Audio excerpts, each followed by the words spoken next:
If I hit record and ask you to do it, you might be shocked and say, oh, you want me to do it now? I'm not ready. Right? So go ahead and do that. Jeff, I'm laughing too hard to really talk right now. So okay. I'll give you a chat. I'll give you a second. Okay. Okay, go ahead. This is Kimberly Pittman Schultz at poetowl.com, and I am on Vroom Vroom Beer with Jeff Smith, and you are listening to it now. Well done. Good job. You want to do it Thank again you. so we can screw it up, or is that good for you? It's really, hey, it's what works for you, or no, it's perfect. The poor next person is going to have my voice on their program. Who is that lady that's opening my show? Where did you get this lady? Well, there you go. I'm going to hit stop. I'll be right back.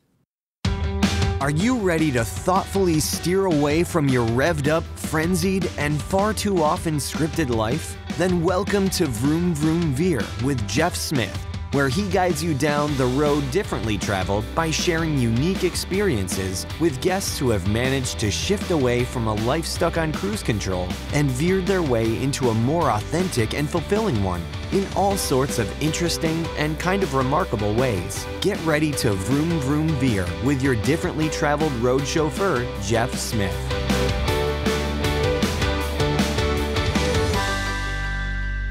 Donna Bond, thank you so much for being on Vroom Vroom Veer, and welcome to the show. How's it going? Great, Jeff. Thank you so much for having me. I'm so glad to be here. I think this is going to be a lot of fun, right? It is. It started with your fountain outside your little office there.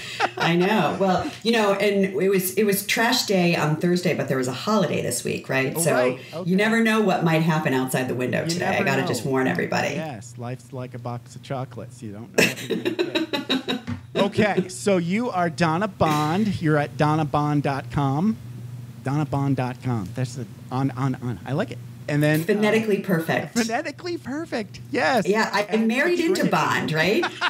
Yeah, I married into that name, which is super fun. I grew up Italian, and my maiden name is Lupacino, but I had a chance to be a Bond girl.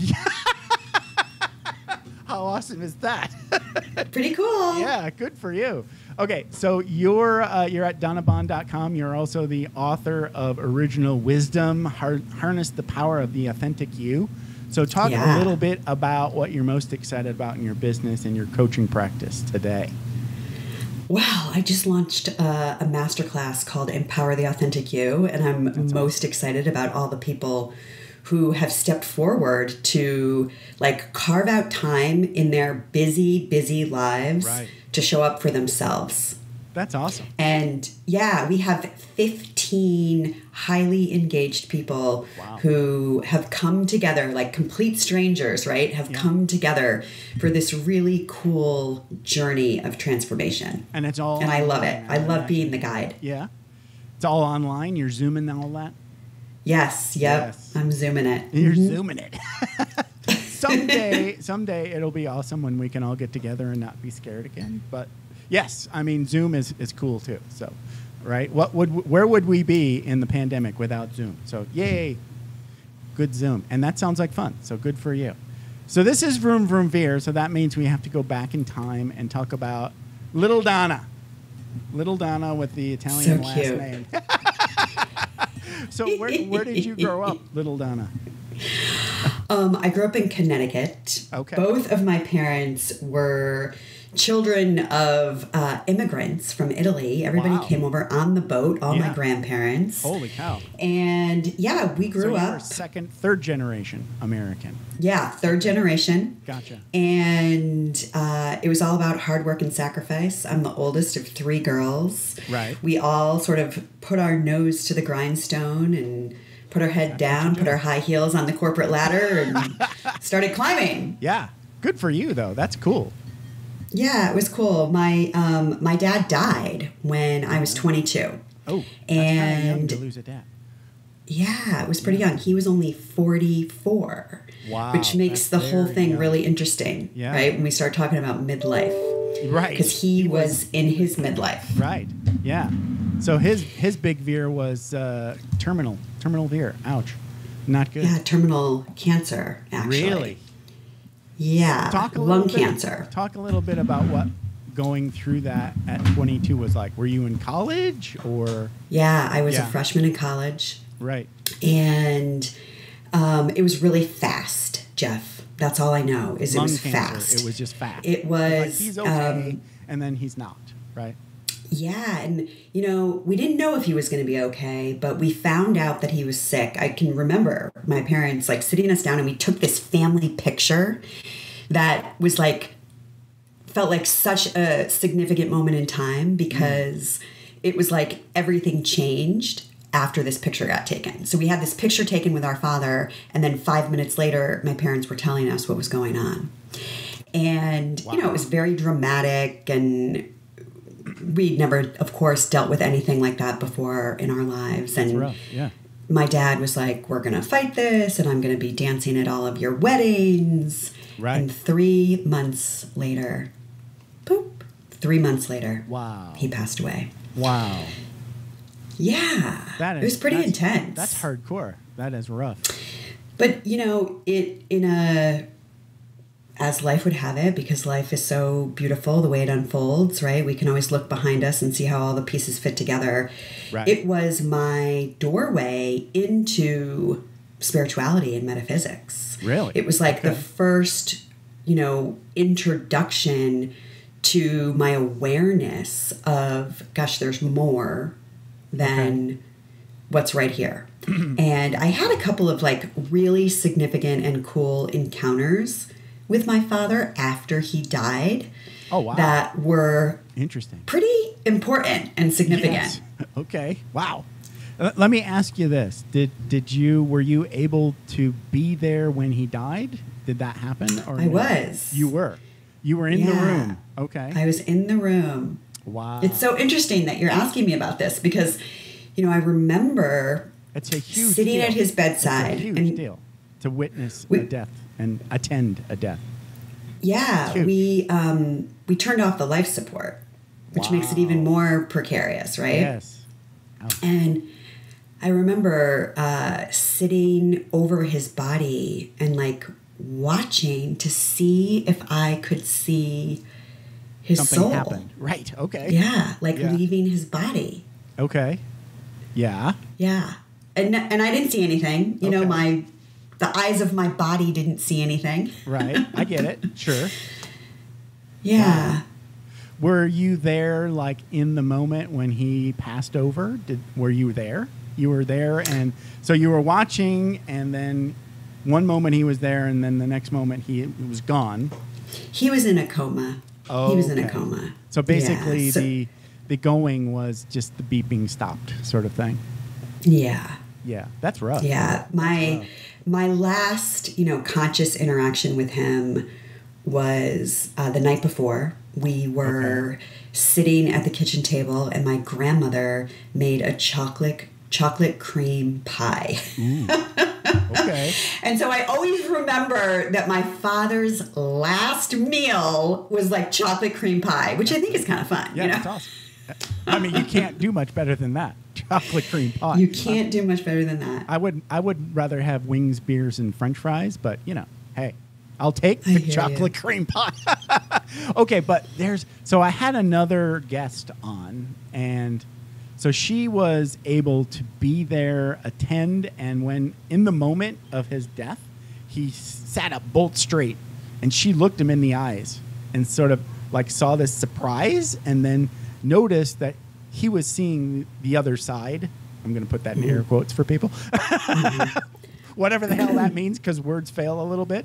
But, he was seeing something, right? So when you were there and you were sitting with him and he was still around and conscious, did you get that experience of he was sort of like half here, half not here? Sort of like a foot in both sides? He wasn't conscious, unfortunately. Oh, okay. All right. So he wasn't conscious at all. He slipped into a coma. Gotcha. And then he was in a coma. Gotcha. For, the... Right. For the most of the time. The hours before his death. Gotcha. Yeah. Okay. All right. Still, though, a gift, I think, that you were able to be there and attend. Yeah. And, I think the other gift, too, is while it was difficult that it was so sudden and it was so quick. Right. we did not have to go through a long, drawn out, difficult, journey of fighting this illness. Right. And I think that that's a hidden blessing in this. For sure. Yep. Because you're thinking that he's suffering, right? And then, and you're feeling guilty about, almost feeling guilty that you want him to die because that'll give him release of pain and suffering. I get it. But you still have to grieve. So that's pretty tough for somebody 22 years old in college having to go through grieving. So that's not an easy path. Well, my mother looked at all three of us and she said, all right, back to work. Sure. Back to school. Right. There's no long faces around here. Everybody go back to your stations. Yeah, stations. And right. Yeah. And so that's what we did. Yeah. That's what we did. And the next thing I knew, I was 45. Really? Wow. Yeah. And that's why it was such a wake-up call, Jeff, because I was like, I woke up sort of at the top of my game in my profession. Yep. Right. Making great money. I really had it all, in air quotes. Yes. On the surface, it all looked perfect. Yes. And deep down, I was really, really unhappy. But the big punch in the stomach here was I was like, holy shit, I am the age that my father was when he died. And that was like, what am I doing with my life? Right. What is this? Every year, we just do another budget. We make another marketing plan. We just we're on autopilot. We're just on this conveyor belt. On a treadmill. Yes. Ugh, the monotony of it all. So Jane, painful. Get me off this crazy thing. Get me off. Yes. I went through that when, as I was retiring from the military. The first thing I did was get another job in the military. That's what a lot of people do. It's I have no clue. But that was sort of like the beginning. I actually started waking up and reading a lot of spiritual books while I was still active duty, right? So remember you said something like veers give clues when they're coming, right? Mm-hmm. So talk a little bit about some of the clues that you were getting while you were still working in that job.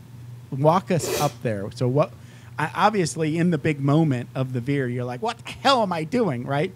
But what were some of the clues that led up to that? Well, when we consider our whole self, we have to look at all four levels of our consciousness, right? We have our mental, we have our emotional, we have our physical, and we have our spiritual. Perfect. These four different realms, these four different levels. Yes. Yeah, and so mentally, I was trapped in negativity. It was like nothing could make me happy. I just saw everything I saw, the glass was half empty, right? Okay. I was just very negative. Right. And experiencing a lot of discontent. Just really nothing could satisfy me, nothing could make me happy. Right. And again, keep in mind, on the surface, I'm winning awards and I'm making all kinds of money and I have prestige and sort of acting cool. Yes. Yeah. Yes, I get it.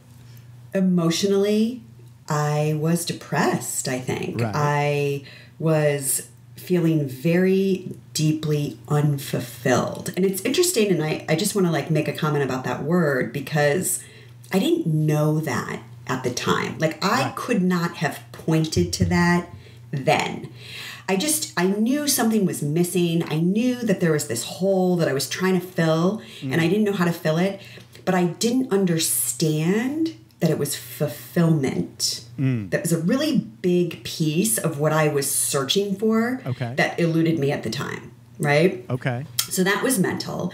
And then physical. Physical is actually the caboose on the train, because things first happen in the invisible world. They happen in the world of imagination, right? First, everything is first a thought. Right. And so then our thoughts come into our minds and then they move through our emotional body and then they kind of come out in physical world reality. Right. So that's why I say the physical is the last to know. Right. Okay. And my physical was a hot mess. It was a hot mess. And I was doing what most corporate executives do, Jeff. Right. I ignored it. I was ignoring all of it. Right. I actually... It's weird because our brains help that too, that process, right? I don't know. In your health journey, I did trigger point therapy, right? So a lot of muscle pain, your brain is wired to turn off. So that's what a trigger point is. It's like you've got this little patch of muscle that's not getting enough blood flow, right? And for a while, maybe like a little while, it'll tell the brain, hey, this hurts, right? But then there's nothing your body can do about it. It can't really talk to you in words. So the brain will just go, hey, we'll just turn that off, right? Like there's this. Okay, this is so interesting to me. There's this inner Scotty in your brain going, we'll have to get to that later. Yeah, this is so interesting. This is trigger point therapy. Yeah. Oh, you've never I'm heard gonna of look trigger it up. point therapy? Okay. Yeah, it was called like a neuromuscular therapy. Do you know much about JFK? So he had like really bad trigger point. So to the point where his movement was really limited even when he was president. So that's why he looks really stiff moving. Yeah, he always did look stiff. Yeah, right. So he had an MD on his staff that was treating him and simultaneously doing this gigantic research that ended up in these 2 volumes that became trigger point therapy. Her name was Janet Travell, and there's these 2 gigantic volumes that is trigger point therapy. I can boil it all down, right? But there are books that look like encyclopedias that, and she was an MD too, so it's got a good scientific background. But anyway, I digress. Well, thank you. That's like a golden nugget for me. Really, it's a golden nugget for me for a couple of different reasons that I won't go into, but that's fine. You can go into it a little So yeah. So I had the beginnings of a frozen shoulder. And I don't, if any of your listeners, no, not right now. Okay. Like back then, at age 45, okay, when I was like with all this misery. Yeah, my wife went through full frozen shoulder. It takes a lot of therapy, and then the other one has it too. So if you think you're done, you're not, because you have to do both. Well, a doctor said that to me, and I was like, I cannot even believe that you're saying that. Okay, so it didn't happen to you? Good for you. It didn't happen because you wrote your own damn story. Good for you. Kind of. Yes. Yes. Good for you. Well, so I had this, this significant discomfort. And the other thing that was going on that I wasn't aware of was I had cancer growing in my body. Whoa. That I later discovered through a prophetic dream. Wow. But that's a whole other story, right? We'll dig into that one later. Because that sounds scary. I don't want to say awesome, but it sounds good. It sounds like it's a good story anyway. Well, so I was just, mentally, emotionally, physically, there was a lot of misalignment. That's what I call this. Misalignment. Yes. And my head, you're probably and my heart. Also not eating right. You're not sleeping right. You're not moving. You're not doing all the things, right? You're just working. For sure. Yes.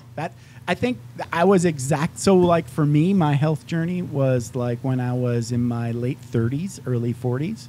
So close to where you were. If I were to go to the outlet mall with my wife, like she could just go, right? No problem. Walk all damn day. No problem. Right? She would get tired, but not like in pain. Now me, I'd be like, walk 6 steps and go, where's a bench? Right? I was in like full body inflammation mode, right? Mm-hmm. From my diet, from lack of movement, from just, the military telling me what to do and going, yes, sir. Right? God so bless you. I had not a military journey, a health journey in front of me. And it was mostly just, cleaning up the diet, getting off of all the sugar and processed foods, and then coming up with, yoga, trigger point therapy. But yeah, I mean, I think we all go through that. That for me, that was where one of my big awakenings came through that. Mine as well. Okay. Mine as well. So in my misery, right? And the last thing because I don't want to overlook the spiritual level in this when I talk about, the 4 levels of our consciousness and our wholeness. Spiritually, I was bankrupt. Spiritually, I was so disconnected from myself and from a higher power, from the universe, from the world. I was very disconnected. At that point, what was sort of like the background noise of anything spiritual? Did you grow up in the church? No. Not at all. Okay. Well, I grew up Roman Catholic. Right. However, I had been a spiritual seeker since a young age, like since I was 12 or 13. Wow. And then when my father died, that raised my curiosity even more so. If you could see my office, you'd see hundreds and hundreds of books. Right. I'm very well read. Right. But you can take in a lot of knowledge, right? You can read a lot of stuff, but that doesn't make you spiritual. No. That doesn't make you really connected. Right.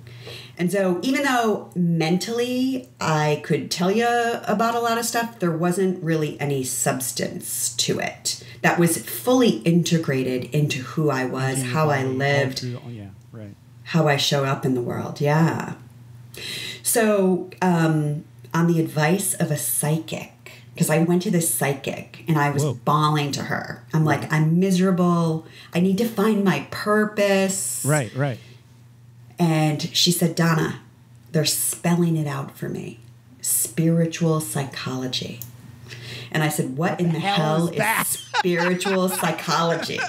I love it. But what the hell is that? Okay. So she said, there's 3 universities that teach a program in this. And she gave me 2 of the 3. And she we just never got to the 3rd one because we started talking about something else. We got sidetracked. Well, I went home, consulted the real oracle and Googled it. And very quickly found my way to the University of Santa Monica. Ooh, and nice. Even though I'm working like a 60-hour-a-week corporate drive, right? Like I am in this very big career. Right. I have a lot of responsibilities. I'm physically not well, right? Like I don't feel good. You're busy and burnt out. I am busy and burnt out. But what do? I enroll myself in this damn master's program.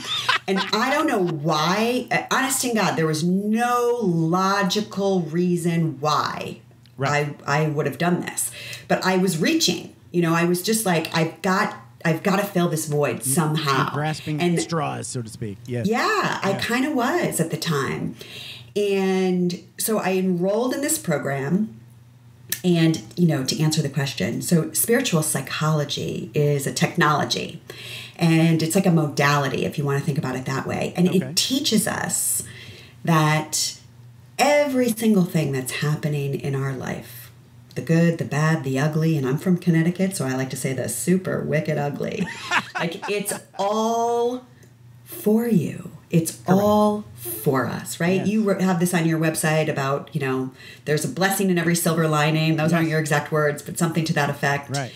And this is a really big perception shift, that when we can begin to view our life as if everything is giving me the stepping stone to move to my next level of potential, to grow, to evolve, to transform, to change, to move forward, then we can look at all of the trauma and all of the drama and all of the shit that happens and be able to say, hey, what's here for me there might to be learn? There might be some levers that I can pull here. Yeah. Inside myself, there might be some levers. So one of those books that you probably read with me, maybe not. Like, I don't remember which one, but it might have been an Eckhart Tolle book or a Deepak Chopra book. One of those spiritual books, right?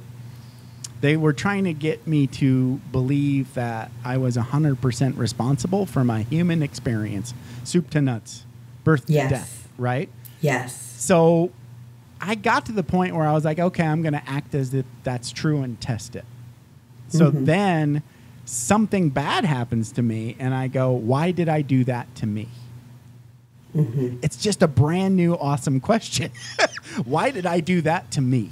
Why did I do that to me? That's a judgment, right? And but here's where we have to separate the idea here. And here's where maybe I can offer some context around this. Sure, please. Most of us, we're very over-identified with our learned self, our ego and our personality, right? The part of us that is conditioned, the part of us that has been taught from our parents, our teachers, our governments, our religions, our societies, our cultures, on and on and on the influences go, telling us who to be, how to be, what to be, why to be, right? There's all of that. Who you are, yes.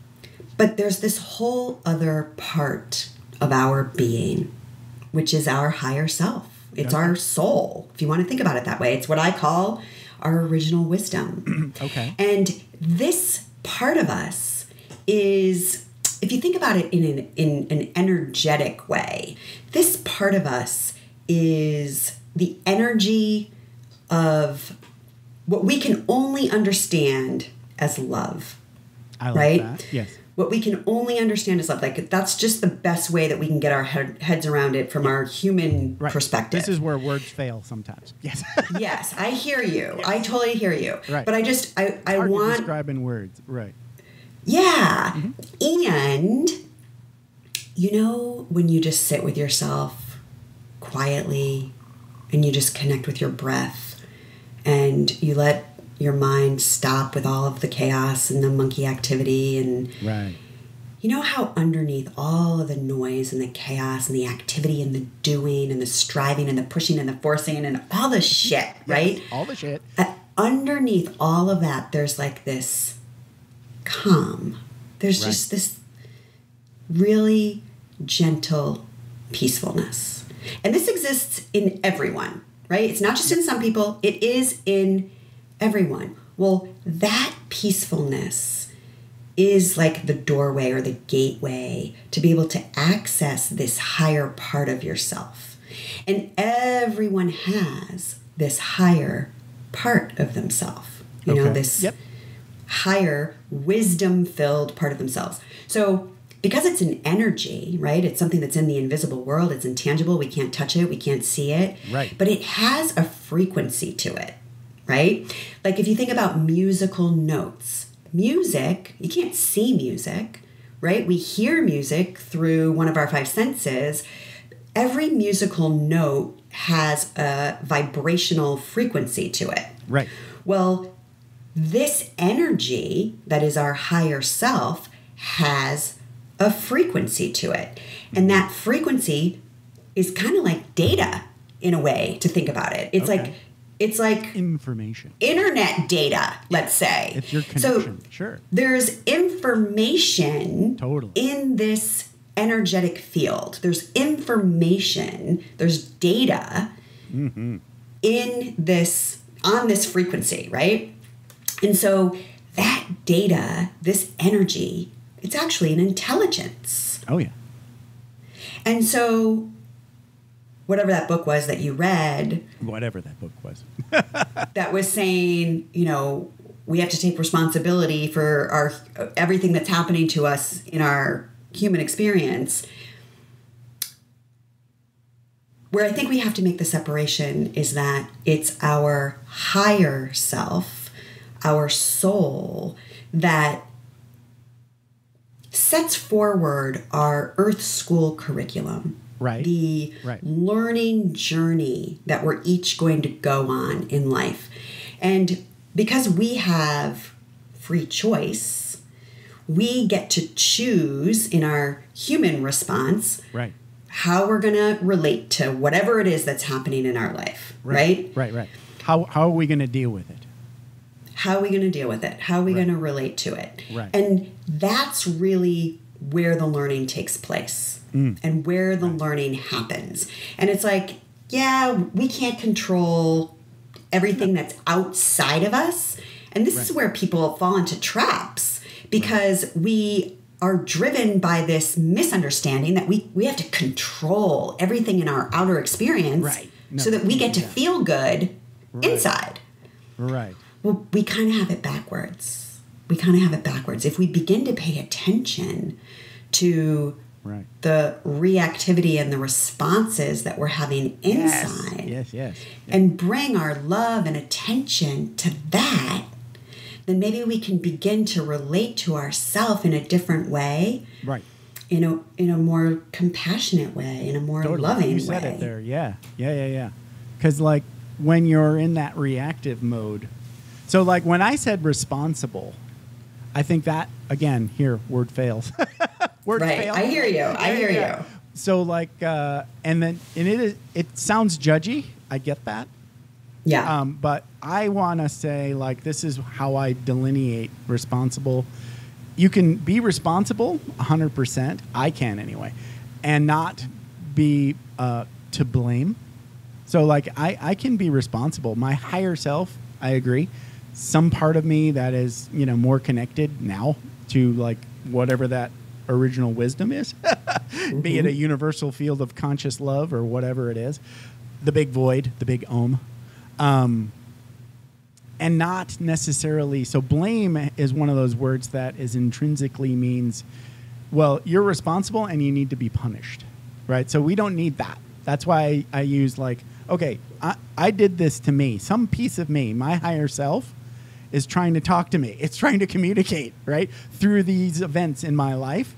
And it's up to me to figure out how I'm going to respond. And I want to respond with, gentle, compassionate love to me. That's how I want to respond to that and learn and get that information and, move forward, as they say. So does that make sense? So the soul, the higher self, the higher self doesn't really have the ability to blame. Right. Because the soul, the higher self is really only made of love, pure love, 24/7 love. That's all it cares about is love. Right.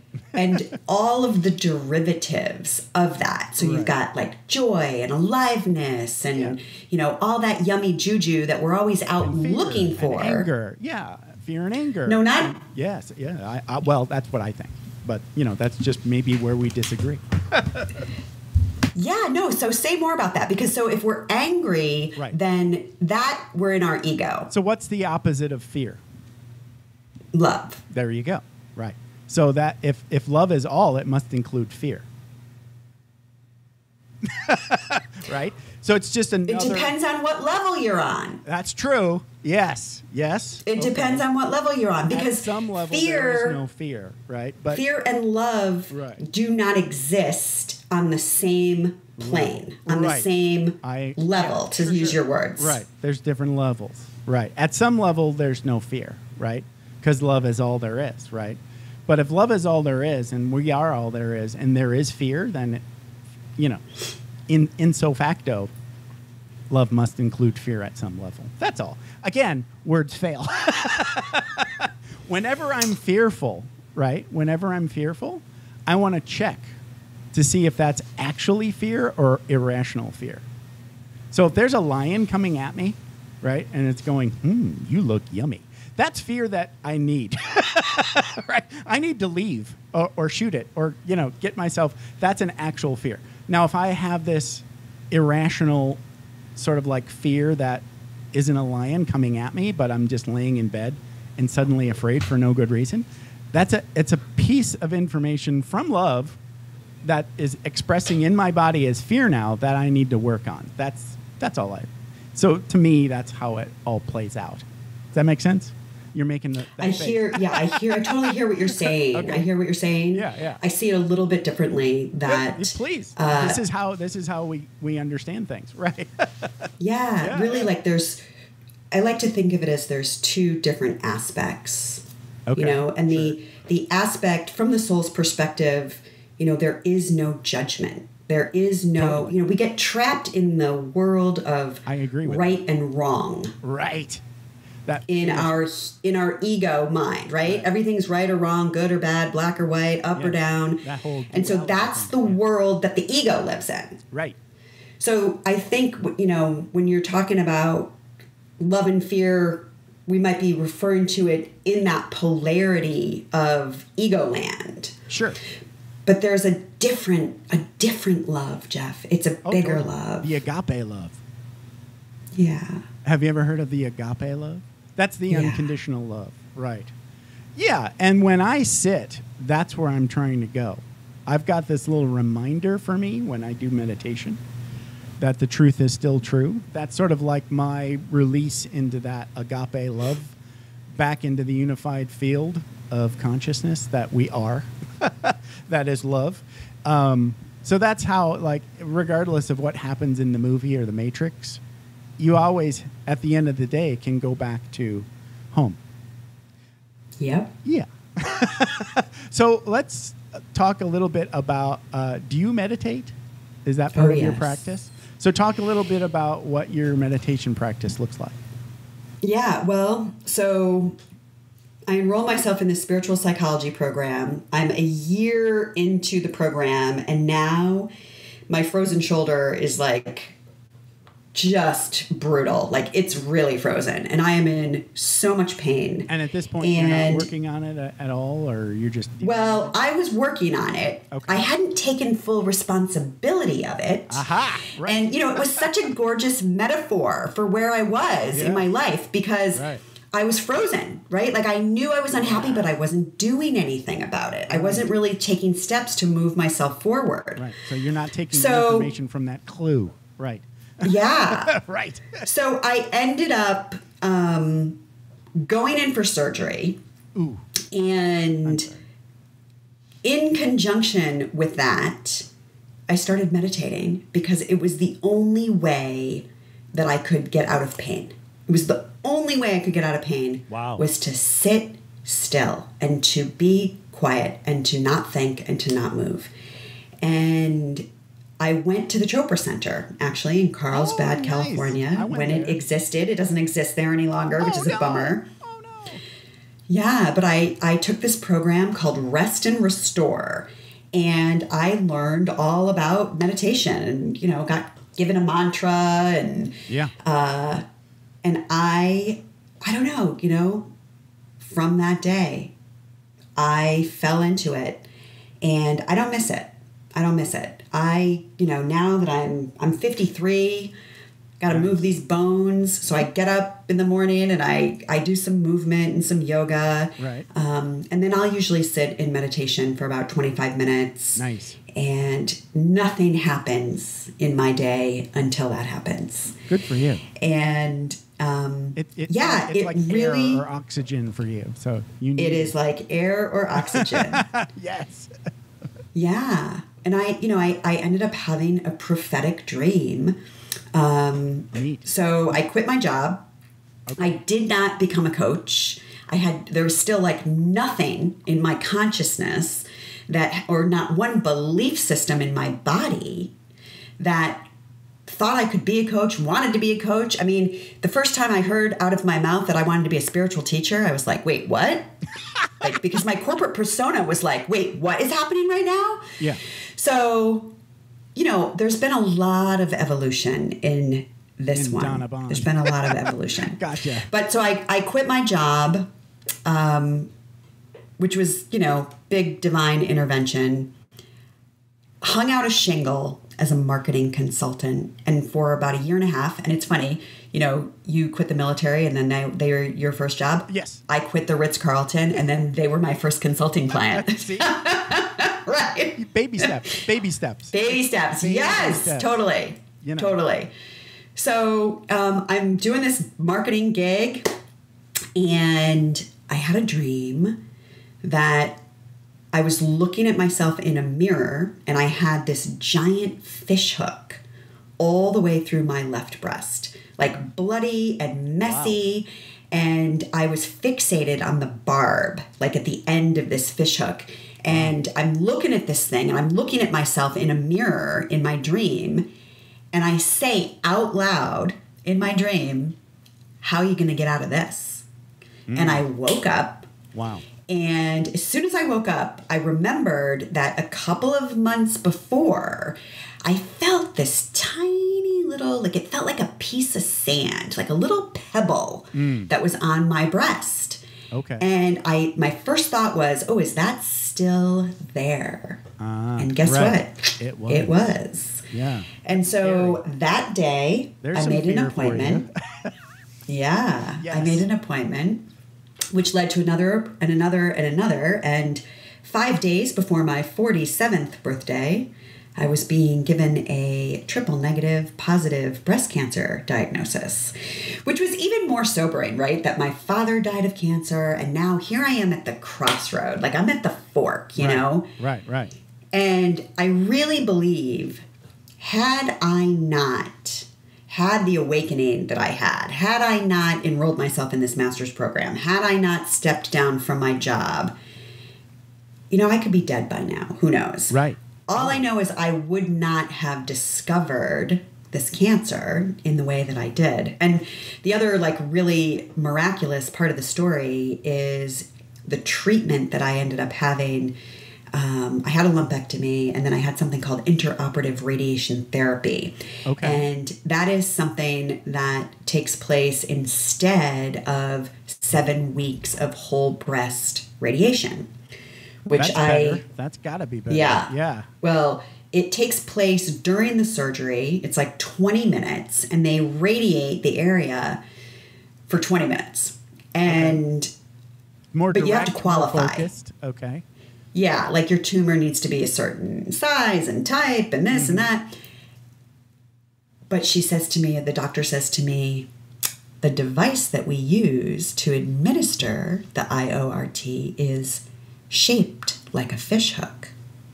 Ooh. I know. So I'm crying. Wow. My husband's crying. My surgeon's crying. Like, I'm going to qualify. Like, this is my treatment plan. Yeah. Right.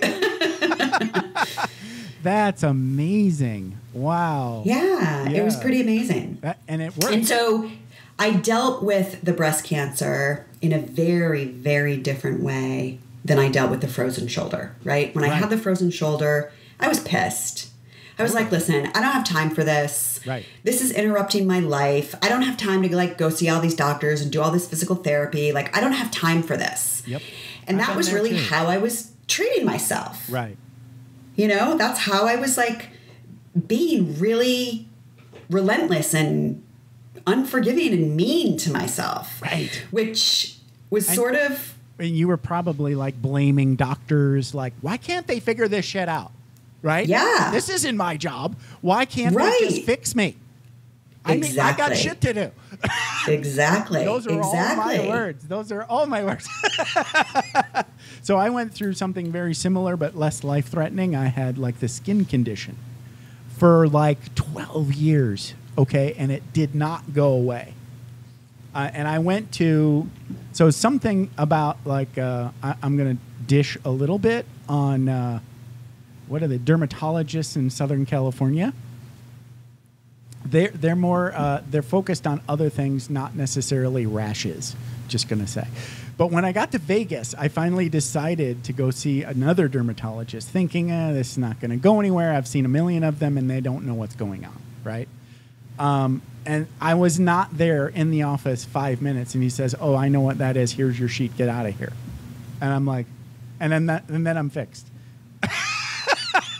Yeah, I'm like, wow. Yeah, and it was I was mad at me for a little while for being so stubborn, like you and your frozen shoulder. I was just like not ready for 12 years to accept this wisdom, I guess.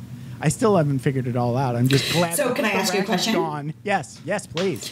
So where, because I know you're also a meditator. Yes. Where did your meditation practice begin in relation to the rash? I would say it was, let's see, I probably started meditating like still in the military, like around 05, 06. I got the rash when I was in massage school, so like 2011, 2012. And I was meditating right on through it. It's weird. I still haven't really unbundled all of that. I'm still working on it. Now, the rash is gone, but the bigger lesson, the spiritual information, there's a lot. There's a lot, and I'm still working on that. Well, our skin is a sixth chakra issue, right? A sixth chakra issue, which is our connection to a higher power. Okay. So if that is useful at all. Maybe. I'll have to sit with that. Like where that skin issue sits. So it's funny because I did this, I bought a audiobook with Pema Chodron. And she was talking. The places that scare you. When things fall apart. No, How to Get Unstuck. How to Get Unstuck. Which is awesome. And she's awesome. I love Pema Chodron. Yeah. Yeah. But she talked about this itch that doesn't go away, and I just can't. And I was basically addicted to scratching, right? Oh, wow. Yeah, I know. So, yes, there's a lot to unpack. So, I mean, none of this stops, right? You're never done. You're not done. You just have to keep going. But we are not done as long as we're in these bodies. Correct. Yes, correct. Well, then it's not done either, but, that's another thing. Okay, so how did you discover that you can write your story? I want to get that in there because we're getting close to wrapping up here. Yeah, okay. So when I was 17 years old, I saw a Chinese wrinkle dog, Chinese Shar-Pei. You know those dogs with all the wrinkles? Oh, okay. So you can't even see their eyes. They're just all wrinkled. Right. Yes, gotcha. Right. So I saw these dogs, one of these dogs, and I was like, oh my God, I got to have one of those dogs because I was bananas over these dogs. Right. I was obsessed. Now, how can something alive look like that? It looks like a... Right. Yes. But I know this might be hard for, depending on who's listening. This was before the internet existed. Right? Okay. This is a long time ago that this is happening. Like in the 80s. But somehow, yes, it was the 80s. Right. It was the 80s. Somehow, probably like 1984. Right. Somehow I managed to collect pictures and magazine articles and classified ads. Wow. And I created what we would today call a vision board. Right? So I created this, and time went by. I had a lot of energy about this, right? I somehow in my mind, I was going to get one of these dogs come hell or high water. Correct. And they were expensive. I was a kid in high school. These dogs were like $1,400 or $1,500 back in 1984, right? Wow. And even if I had that kind of money, my parents weren't going to let me spend that on the family dog. Right. But so time went on, and slowly I sort of relaxed my grip around this. And I was on the phone with a friend, and they say to me, oh, hey, by the way, my sister's boyfriend is looking to find a home for a dog. Do you know anybody who might want to take in, this stray dog? And I said, nope, I don't know anybody.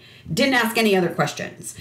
But we get to the end of our telephone conversation, and once again, he says to me, hey, if you know anybody who might be interested in the Sharpie. And I said, in the what? And he goes, the dog, the Sharpie. I said, do you mean a Shar-Pei? And he said, I don't know, Donna. It's one of those dogs with all the wrinkles, right? So as I moved through my spiritual psychology masters, I began playing with consciousness. I really began to understand how plastic our thinking is, how we have a lot more power to direct this everywhere invisible energy than we think we do. And it came to my awareness that oh my God, I've been doing this, writing my own story my whole life. Totally. I just didn't know it. Right. And so we're always writing our story. It's just a matter of how much awareness we bring to that story. So we're either creating by design or we're creating by default. Correct. Yes. So once I realized... And when you're in default mode, other people are inputting into that story too. Yes. The internet and TV and news and Trump and Biden. Military. And the military. Yes. Yes. All those people. Yes. Anyway. All those people. Yeah. So that's why it's so important that we... Take that pen. We got to take dominion over our own thinking. And where are we investing our thoughts? Yes. Yes. That's awesome. So other people were writing your story. But the thing is you always have to like you said something earlier, something that I agree with was your free will is perfect. So even when someone influences you writing your story, you're still signing off on it. You're just going, oh, okay, yeah, all right. That's what's happening next at some level. You're still writing it, but you want to make sure that the words are yours and, you get your sharp A. Okay, so this has been a blast. We are going to have to wrap up, I guess. What a bummer. There should be a round 2 and a round 3 because this was just a lot of fun. And thank you, Jeff. I can learn a lot from Donna Bond. So talk a little bit about how people can best connect with Donna Bond at donnabond.com. I want to keep saying that. Yeah. Actually, I've got some gifts for your listeners. If they go to donnabond.com/podcasts. Ooh, perfect. And I've got actually 4 ways to get unstuck. Nice. So if people are in their life right now and they're looking for a way to move forward, that will give you some really good intel as well as some usable tools that you can apply to your own life. And if you're interested in my book, Original Wisdom, Harness the Power of the Authentic You, you can find more information there as well. Jeff, thank you. It's been really fun. It's been a blast. Let's do it again sometime soon. All right. Okay. You have a good day. Thank you. All right. Bye-bye. Thanks for taking the time to ride along with us on another episode of Vroom Vroom Veer. For podcast info and show notes, be sure to head over to vvveer.com. That's VVER.com. Man, that's fun to say. And we'll catch up with you next time here on Vroom Vroom Veer.